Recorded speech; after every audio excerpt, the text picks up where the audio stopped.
So in this lesson, we're going to talk about all of the types of seventh chords, the other ones that we haven't already discussed. Let's get started. So there's 5 main types of seventh chords, and we've already talked about some of these. We've talked about the dominant seventh, which is a major triad with a minor seventh on it, major minor, or also known as dominant.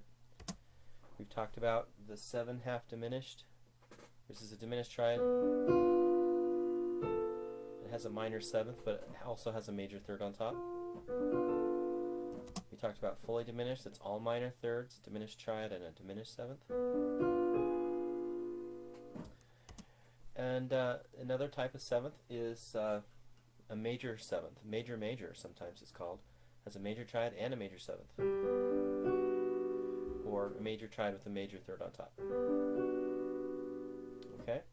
And one last one is the minor seventh chord, also known sometimes as the minor minor, has a minor triad and a minor seventh. Or again, a minor triad with a minor third on top. Alright, so those are all the types. Let me play them in order from the brightest to the darkest here. So here's a major major, major minor, minor minor, half diminished,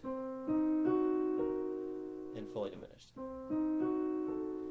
You notice that those 5 types are all linked in a chain where you just move one note by 1/2 step.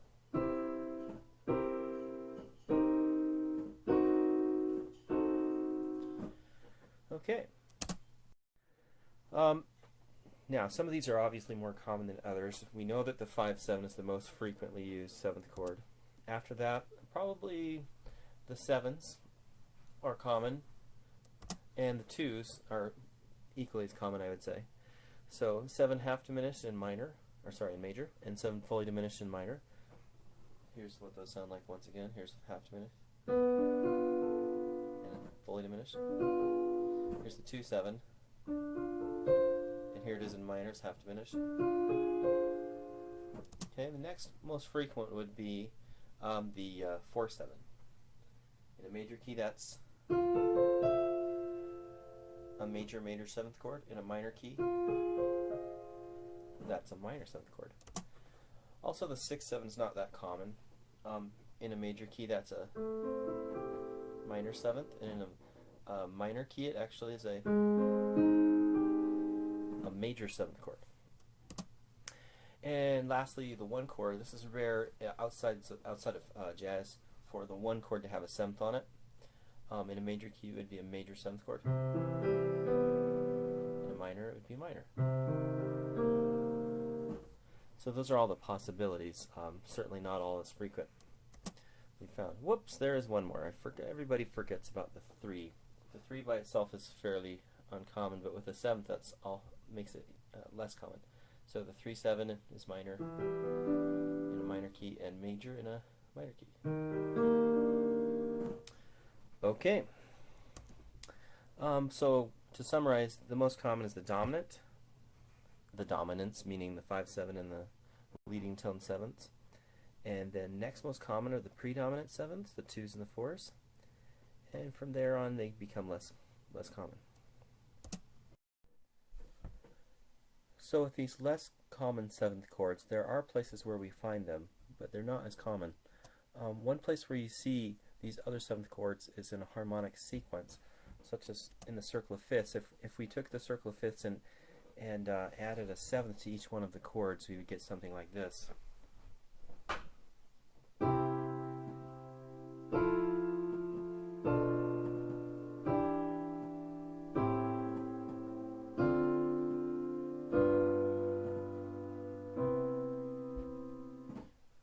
So often when you're using in a sequence, if you're using 1 7th, you'll tend to use all 7ths, and that's why some of these less common 7ths would arise. So let's quickly review the new kinds of 7th chords and how they would be used. First, we have the 4/7. If it's in a major key, then it's a major 7th chord like this. In a minor key, it's a minor 7th chord. but they would both have similar functions. They would go to 5 since they're predominant 7th chords essentially. So we have this.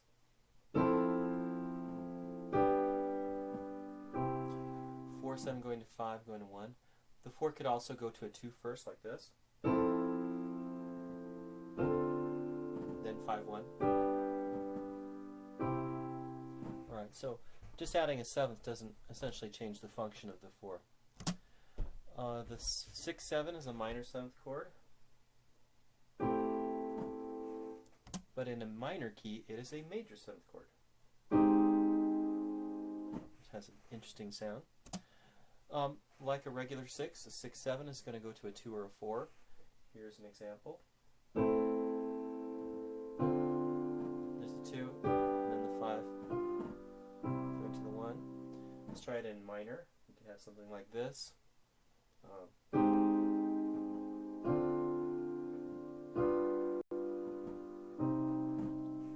Okay. Now the others are the 1, 7. Or in minor keys, it would be a minor 1, 7. Very common in jazz to just have a 7th on the tonic, but in other contexts it would destabilize the tonic. So it's fairly rare. It could happen in a sequence. And like a 1 chord, it could go various places. Lastly, we have the 3, 7. This is in a major key, it's minor. And in a minor key, it's the opposite, it's major. Okay?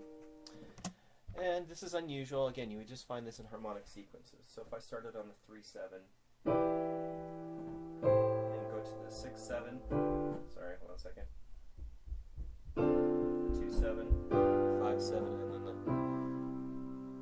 1. That'd be where you'd find that. Okay, to wrap up here, we'll talk a bit about voice leading.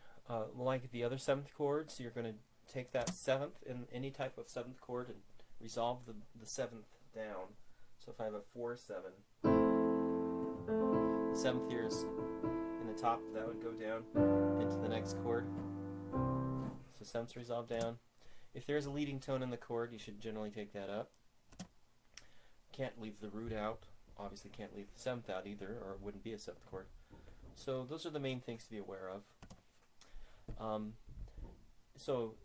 Also, you shouldn't leave them out, but definitely don't double any type of tendency tone, a 7th or a leading tone. Alright, I think that's pretty much it. There's going to be a quiz on this that you can take next.